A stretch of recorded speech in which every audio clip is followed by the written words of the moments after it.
ગણિત ધોરણ 6 પ્રકરણ 4 ભૂમિતિના પાયાના ખ્યાલો. આજે ભાગ 2 ની અંદર આપણે સ્વાધ્યાય 4.1 દાખલા નંબર 1 થી 4 નો અભ્યાસ કરીશું.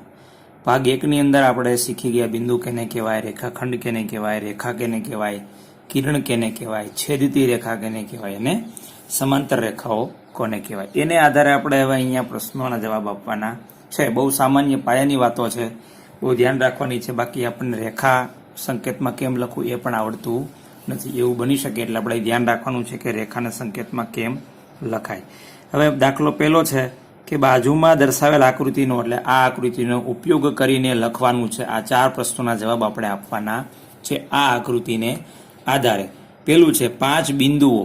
આમાં તો 1 2 3 4 ને 5 બિંદુ એને આપ્યા છે. આપણે એ 5 બિંદુનું આપણે નામ લખવાના છે. બરાબર, તો 5 બિંદુ કીધા છે તો 5 બિંદુ લખી દઈએ. બિંદુઓના નામ શું છે તો કે ડી અથવા તો બિંદુ ડી, બિંદુ ઈ, બિંદુ ઓ, બિંદુ બી અને બિંદુ સી. આગળ બિંદુ ન લખો તો પણ ચાલે. એ બી ઓ ડી ઈ ઓ બી સી લખી દો તો પણ ચાલે. આની અંદર 5 બિંદુઓ છે, 5 કીધું છે એટલે 5 બિંદુ આપણે લખી દીધા. હવે બીજો પ્રશ્ન છે રેખા. કેટલી રેખા એવું કીધું નથી. આમાં ઘણી બધી રેખા. એમ તો ખરેખર એક જ રેખા છે પણ એને ઘણી બધી રીતે આપણે નામ આપી શકીએ. આમાં રેખા એક જ છે. આ કઈ? આ રહી એ છે. કારણ કે આ છે એ કિરણ છે, આ પણ કિરણ છે કારણ કે અહીંથી ઉદ્ભવે છે અને સી બિંદુ બાજુ જાય છે. આ પણ અહીંથી ઉદ્ભવે છે અને આ બાજુ જાય છે. હવે આ રેખા એક જ છે તો આપણે લખી દઈએ. સંકેતમાં લખવાનું છે રેખા ડીઈ કયો કે રેખા ઈઓ કયો કે રેખા ઓબી કયો. આ એકની એક રેખાને આપણે 12 રીતે નામ આપી શકશું. પણ આપણે નામ ભલે ગમે એટલી વાર આપી શકીએ પણ એ રેખા તો એકની એક જ છે એટલું આપણે યાદ રાખવાનું છે. બરાબર, આપણને અહીંયા રેખા કીધું છે, ખરેખર રેખા કેટલી છે? એક જ છે. આપણે એટલે એનો અર્થ એવો કે ઘણા બધા જવાબ શક્ય છે. બરાબર, તો આપણે રેખા ડીઈ કયો, રેખા ડીઈ અથવા રેખા ઈઓ કયો અથવા રેખા ઓબી કયો. બરાબર, અથવા રેખા ડીબી કયો અથવા ડીઓ કયો, રેખા ડીઓ, રેખા ઈબી, રેખા ડીબી. આ રેખા નામ મળે લખાય 1 2 3 4 5 ને 6 પણ રેખા કેટલી છે?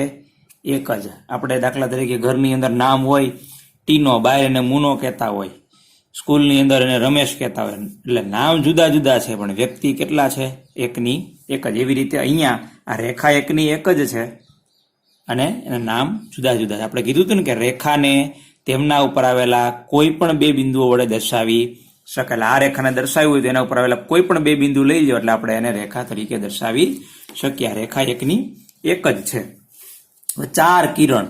4 કિરણની વાત કરીએ તો અહીંયા તમે આ એક કિરણ, આ બીજું કિરણ, આની અંદર પણ ઘણા બધા જવાબો શક્ય છે. દાખલા તરીકે કિરણ ડીઈ, ડી થી ઈ તરફ જાય છે. કિરણ ડી બી, ડી થી બી તરફ જાય છે. ઓ બી, ઓ થી બી તરફ જાય છે. ઓ ઈ, ઓ થી ઈ તરફ જાય છે. ઈ બી, ઈ થી બી તરફ જાય છે. બરાબર, આને પણ કહી શકો કિરણ ઓ સી. આનું નામ આપણે આપી શકતા નથી કારણ કે એને નામ એને દર્શાવ્યું નથી, નહીંતર આપણે આ કિરણને પણ આપણે લખી શકીએ. બરાબર, એટલે અહીંયા પણ દાખલા સી ની અંદર પણ ઘણા બધા જવાબો શક્ય છે. બરાબર, એમાંથી અહીંયા પણ આવું લખી શકીએ કે ઘણા બધા જવાબો શક્ય છે પણ આપણે 4 લખવાના કીધા છે તો આપણે 4 5 જે કાંઈ તમને યાદ આવે એટલા લખી શકો. કિરણ ડીઈ કિરણ ડીઈ, કિરણ ડીઓ, ડી થી ઉદ્ભવે છે એટલે અહીંથી આમ આ કિરણ આ ભાગ નહીં આમ ડી થી ઉદ્ભવે છે અને ઓ તરફ જાય છે. આને અહીં ઈ થી ઉદ્ભવે છે અને બી તરફ જાય છે તો કિરણ ઈ બી અથવા ઈઓ પણ કહી શકો. કિરણ ઓ બી, ઓ થી ઉદ્ભવે છે અને બી તરફ જાય છે. આમાં દરેક વ્યક્તિના જવાબ કેવા આવશે? જુદા જુદા, કારણ કે આમાં ઘણા બધા કિરણો બને છે. કિરણ ઓસી એટલે એ આ કિરણ અલગ જ છે. કિરણ ઓ સી, ઓ થી ઉદ્ભવે છે અને સી તરફ જાય છે. બરાબર. અને કિરણને આપણે આ કિરણ ડીઈ ને આપણે કિરણ ઈડી કહી શકીએ નહીં. હા, અહીંયા શક્ય છે. કેમ? કારણ કે ડીઈ એટલે અહીંથી ઉદ્ભવીને આ તરફ જાય છે, ઈડી એટલે અહીંથી ઉદ્ભવીને આ તરફ જાય, બેની દિશા બદલાઈ જાય છે. બરાબર. એટલે કિરણ એકનું એક નથી, કિરણ જુદું છે. એ પણ આપણે યાદ રાખવું પડશે. હવે આપ્યું છે 5 રેખાખંડો. રેખાખંડ એટલે આ ટુકડો, અહીંથી આટલો આ ટુકડો એટલે રેખાખંડ ડીઈ, અહીંથી આ ટુકડો એટલે રેખાખંડ ઈઓ, અહીંથી આટલો ટુકડો એટલે રેખાખંડ ઓડી અને આટલે ટુકડો એટલે રેખાખંડ ઓસી. એમ ઘણા બધા અહીંયા જવાબો શક્ય છે, પણ આપણે એમાંથી 5 લખવાના કીધા છે. લખી દઈએ. રેખાખંડની નિશાની કરવાની, પછી ક્યાં બે બિંદુ વચ્ચેનો રેખાખંડ છે તો ડીઈ, ડી ને ઈ એટલે આ ટુકડાની વાત થઈ. પછી રેખાખંડ ઈઓ, રેખાખંડ ઓબી, રેખાખંડ ડીઓ, રેખાખંડ ડીબી, રેખાખંડ ઈબી. બરાબર. ઘણા બધા કીધા છે. અહીંયા 5 લખવાને કીધા, 5 મેં લખી દીધા. રેખાખંડ ઓસી. બરાબર. રેખાખંડ ઓસી થાય, રેખાખંડ ડીઓ થાય, રેખાખંડ ઈબી થાય, રેખાખંડ ડીબી થાય. બરાબર. આવી રીતે અહીંયા આપણે નામ લખી દેવાના છે. તો આવી રીતે આપણે આ 4 પ્રશ્નોના જવાબ આ આકૃતિના આધારે આપવાના છે. તમે ટ્રાય કરજો, તમે આનાથી અલગ નામ પણ આપી શકશો. બરાબર. આ દાખલાનો જવાબ બધાને સરખો આવશે, બાકીના દાખલાના જવાબ પ્રશ્નોના ઉત્તર છે એ જુદા જુદા આવી શકે. બરાબર. હવે આગળ દાખલો છે બીજો.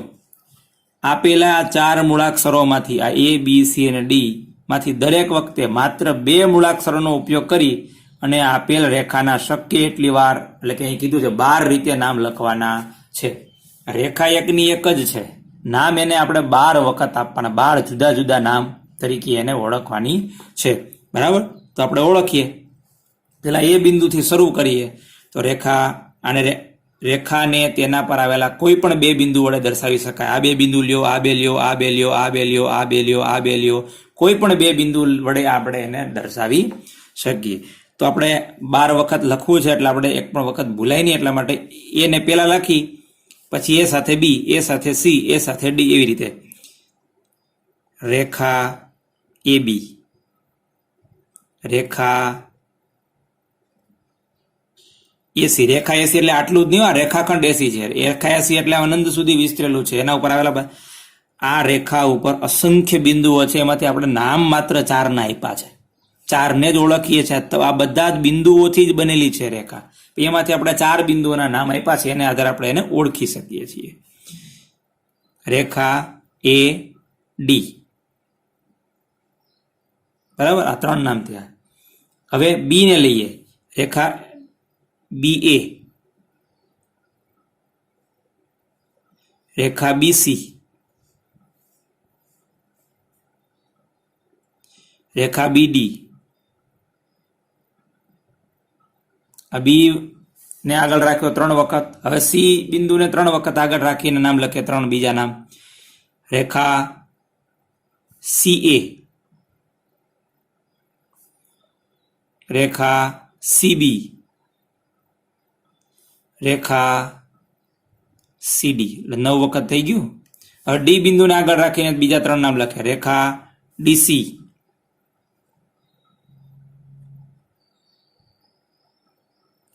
રેખા ડીબી, રેખા સીબી. આવી ગયું ને સીડી, સોરી, રેખા ડીએ, રેખા ડીએ. તમે જોઈ શકો 12 નામ લખાઈ ગયા. હવે આનાથી વધારે નામ લખી પણ શકાય નહીં એકની એક રેખાના. 1 2 3 4 5 6 7 8 9 10 11 ને બરાબર, આવી રીતે આપણે આ રેખા ઉપર આવેલા 4 બિંદુઓ દ્વારા એ રેખાને 12 નામથી આપણે દર્શાવી શકીએ. ખરેખર આ રેખા એકની એક જ છે, નામ બધા એના જુદા જુદા છે. તમને એમ કહો કે રેખા AB કઈ તો કે આ, રેખા DA કઈ તો કે આ, રેખા CA કઈ તો કે આ, રેખા CB કઈ તો કે આ, રેખા CD કઈ તો કે આ. એવી રીતે આપણે નામ આપી શકીએ છીએ. અહીંયા આપણે એને ઓળખી શકીએ.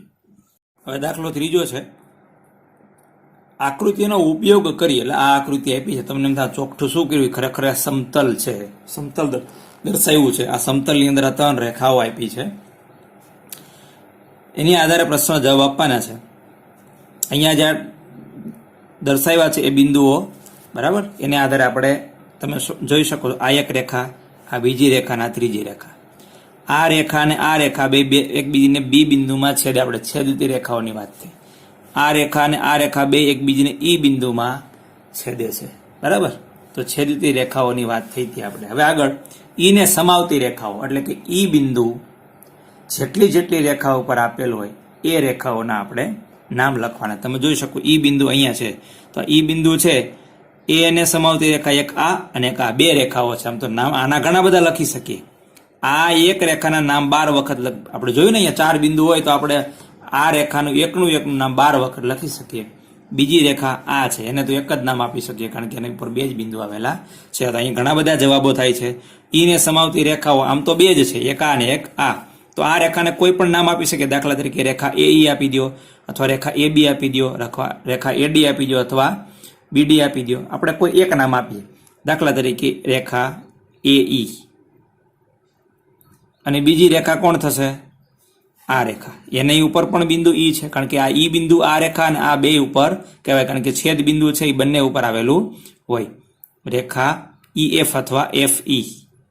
કોઈ રેખા FE લખે તો એકની એક જ રેખા છે. આના નામ આપણે ઘણી બધી રીતે આપણે લખી શકીએ, પણ આપણે એક જ નામ લખ્યું છે, બરાબર. કોઈ અહીં AE નો લખે ને AD લખે તોય વાંધો નહીં, AB લખે તોય વાંધો નહીં, બરાબર. હવે બીજો પ્રશ્ન છે, એ બિંદુમાંથી પસાર થતી રેખાઓ. આ એ બિંદુ છે એમાંથી પસાર થતી રેખા આમ તો એક જ છે, બરાબર ને. આ એક જ રેખા પસાર થાય છે, એટલે જવાબ ઘણા બધા લખી શકીએ, પણ આપણે એક નામ લખી દઈએ. અથવા રેખાઓ કીધું છે તો આપણે ઘણા બધા નામ લખીએ. રેખા AB, રેખા AD, રેખા AE, રેખા BD, રેખા DB, બરાબર, DE. તો 12 નામ લખવા હોય તો પણ છૂટ, અને 1-2 નામ લખવા હોય તોય છૂટ, બરાબર. આપણે તો એવું લખી શકીએ કે ઘણા બધા જવાબો શક્ય છે, ઘણા બધા જવાબો શક્ય છે, એમાંથી એક જવાબ આપી દઈએ. કયો? રેખા AE, એ બિંદુમાંથી પસાર થતી રેખા AE. હવે આગળ છે O બિંદુ જેમાં છે તેવી રેખા. O બિંદુ છે એના પણ ઘણા બધા જવાબો થઈ શકે. ઘણા બધા એટલે કે 2 નામ, રેખા OB કયો કે રેખા OC કયો કે રેખા BC, 3 નામ આપી શકીએ, બરાબર. તો O બિંદુ જેમાંથી પસાર થાય છે તેવી રેખાને આપણે રેખા OB અથવા રેખા OC અથવા રેખા BC, કારણ કે રેખા BC ને આગળ વધારો એની ઉપર O બિંદુ આવેલું છે, એટલે આપણે આ 3 માંથી કોઈ પણ એક નામ લખી શકીએ. અહીંયા પણ આપણે આ બધી અથવાઓ, આ બધી વચ્ચે અથવા જ છે, કારણ કે રેખા તો એકની એક જ છે. આવી રીતે આપણે આ 3 પ્રશ્નોના જવાબ અહીંયા લખ્યા. હવે આનો ચોથો પ્રશ્ન છે, આને આધારે ચોથો પ્રશ્ન શું છે વાંચી લઈએ. એકબીજાને છેદતી હોય તેવી રેખાની 2 જોડ. એકબીજાને છેદતી હોય એવી રેખાની 2 જોડ. તો તમને ખબર છે આ રેખા ને આ રેખા છેદે છે, આ રેખા ને આ રેખા છેદે, એટલે 2 જોડ થઈ ગઈ. એક આ જોડ અને બીજી આ જોડ. પણ આને આપણે ઘણા બધા નામ આપી શકીએ, આને ઘણા બધા નામ આપી શકીએ, બરાબર. આને ઘણા બધા નામ આપી શકીએ, આને તો એક જ નામ આપવાનું છે. એટલે આપણે લખી દઈએ કે રેખા, અહીં ઘણા બધા જવાબ શક્ય છે, જેમાંથી આપણે લખીએ કે રેખા CD અને રેખા AD અને રેખા CO. અને રેખા BE અથવા તો DB અને રેખા EF. બરાબર. તમારી રીતે અલગ નામ પણ આપી શકો. અહીંયા પણ લખી શકીએ. ઘણા બધા એટલે ખરેખર તો બે જ છે રેખાઓ, પણ નામ ઘણા બધા આપી શકીએ. ઘણા બધા જવાબ શક્ય છે. જેમ કે રેખા CO અને રેખા AE, આ બે એકબીજીને છેદે. CO અને AE. રેખા CO એટલે આ, રેખા AE એટલે આ. બરાબર. આ બે એકબીજીને છેદે છે. અને બીજું નામ આપીએ, અને રેખા AE અને રેખા EF. આ રેખા AE અને આ રેખા આ AE, રેખા AE એટલે આ, રેખા EF એટલે આ. બરાબર. તો આપણે એવી રીતે આ પ્રશ્નના જવાબ આપવાના છે. અને ચોથો પ્રશ્ન હવે વાત કરીએ કે કેટલી રેખાઓ પસાર થાય એક બિંદુમાંથી અને બે બિંદુમાંથી. જ્યારે હું પહેલો ભાગ ભણાવતો હતો ત્યારે કીધું હતું કે કોઈ એક બિંદુ આપેલું હોય, બરાબર, તો એક બિંદુ આ માની લો કે એક આપેલું છે, આમાંથી કેટલી રેખા હું પસાર કરી શકું. વિચારો, કીધું તું મેં. તો એક બિંદુમાંથી માની લો કે આ એક રેખા પસાર થઈ. હવે થશે પસાર? આ એક બિંદુમાંથી બીજી કોઈ રેખાઓ પસાર થઈ શકશે? હા. આ બીજી રેખા પસાર કરી. ચાલો, હવે કોઈ પસાર થઈ શકશે? હા. આ ત્રીજી રેખા પસાર કરી. હવે કોઈ થઈ શકશે? હા. આ ચોથી રેખા પસાર કરી. હવે થઈ શકશે? હા. આ પાંચમી રેખા પસાર કરી. આવી કેટલી રેખાઓ પસાર થઈ છે? આમાંથી એક બિંદુમાંથી કેટલી રેખાઓ પસાર થઈ શકે? જેટલી દોરી શકો એટલી, એટલે કે અસંખ્ય. જવાબ થશે એક બિંદુમાંથી. આ આકૃતિની જરૂર નથી, આકૃતિ માત્ર સમજવા માટે આપણે જવાબ મહત્વનો છે. એક બિંદુમાંથી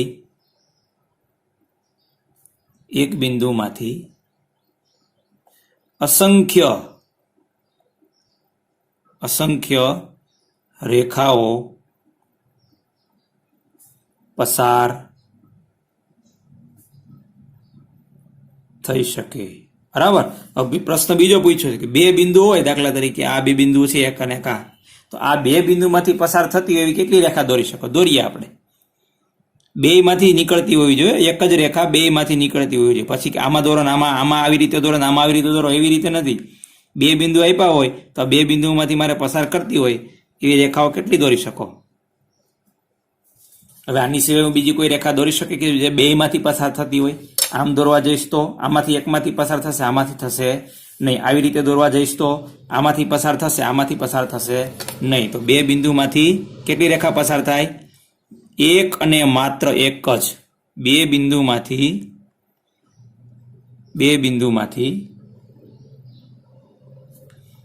માત્ર, એટલે કે ફક્ત એક જ રેખા પસાર થઈ શકે. બીજી રેખા મારે પસાર કરવી હોય તો બે બિંદુમાંથી પસાર થતી હોય કોઈ રેખા મળી શકે નહીં. આ બહુ અગત્યનો જવાબ છે. એક માર્કની અંદર પૂછાતા હોય છે બેમાંથી એક બિંદુમાંથી કેટલી રેખાઓ પસાર થાય? તો કે અસંખ્ય. બે બિંદુમાંથી કેટલી રેખાઓ પસાર થાય? તો કે એક અને માત્ર એક જ. આવી રીતે બધા પ્રશ્નોના જવાબ છે એ આપણે આપવાના છે. એક વખત જાતે તમે પ્રયત્ન કરી જોજો.